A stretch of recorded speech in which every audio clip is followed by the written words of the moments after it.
विराट कोहली अंतर्राष्ट्रीय क्रिकेट से एक ब्रेक लेंगे तो भारत के लिए अच्छा होगा। जी नहीं, बिल्कुल अच्छा नहीं होगा, क्योंकि बाहर बैठ के कोई खिलाड़ी ना तो फॉर्म में आ पाता है और ना ही कोई बेहतर खिलाड़ी बन सकता है। अगर आपको अपनी फॉर्म ढूंढनी है तो वापस मैदान पर जाके ढूंढनी पड़ेगी। तो कोहली का ब्रेक लेना भारत के लिए अच्छा नहीं है। कोहली के रन बनाने भारत के लिए अच्छे हैं, और उसके लिए उनको सही वो कहते हैं कि मेंटल स्पेस में होना जरूरी है। अब अगर वो खुद चाहते हैं ब्रेक, तो मैं कहूंगा जी हाँ, बिल्कुल वो भारत के भी पक्ष में है, वो कोहली के भी पक्ष में है। लेकिन अगर उनको ब्रेक नहीं चाहिए तो कोहली को खेलने दीजिए और कोहली के रन्स का इंतजार कीजिए, क्योंकि form is temporary, class is permanent.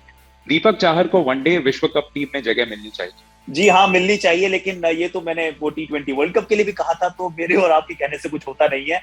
अभी तो 2 साल बचे हैं। अगर T20 वर्ल्ड कप का सिर्फ आपको उदाहरण इसलिए दे रहा हूँ क्योंकि वर्ल्ड रिकॉर्ड होल्डर है वो। वर्ल्ड रिकॉर्ड होल्डर थे वो, वर्ल्ड कप से थोड़ा पहले ही हुए थे और लगातार सीएसके के लिए अच्छा भी करते आ रहे थे, पर जगह नहीं मिली। जब अंत में आए तो उनका नाम नहीं था वो 15 में जब पिक किए गए थे। तो फिर 2023 तो ऐसा लगता है कि वो अगले साल नहीं, अगले दशक में आएगा। भारत को गेंदबाजी के विकल्प देने वाले बल्लेबाजों की तलाश जारी है। जी हाँ, बिल्कुल जारी है, क्योंकि एक बात हमने ये भी देख ली है कि जिसको भी हम वो बतौर ऑलराउंडर जैसा खिलाते हैं, तो उसको हम पहले जब श्रृंखला का मैच होता है उसमें बॉलिंग नहीं कराते, दूसरे में हम बॉलिंग कराते हैं और तीसरे में हम ड्रॉप कर देते हैं।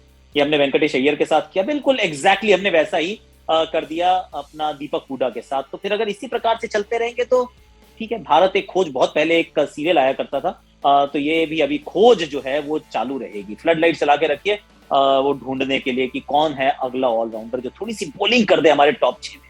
नीलामी से पहले होल्डर, श्रेयस, प्रसिद्ध और ओडीन स्मिथ ने अपनी कीमत और बढ़ा दी।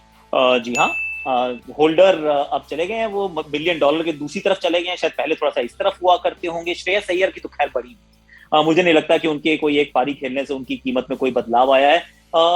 प्रसिद्ध कृष्णा मेरे विचार में थोड़ा सा और उसने कुछ $100,000 को थोड़ा और ऐड कर लिया है, और ओडीन स्मिथ ने कुछ 3-4 करोड़ रुपए ऐड कर लिए हैं। उन्होंने वो 50,000 $60,000 की बात नहीं है, यहाँ कहीं 2-3-4 करोड़ रुपए उन्होंने अपनी वो जो नीलामी होगी उनकी अब उसमें उन्होंने ऐड कर लिए हैं। तो ओडीन स्मिथ ये याद रखिएगा, ये ऑक्शन के अंदर बहुत इनके ऊपर झगड़ा होगा।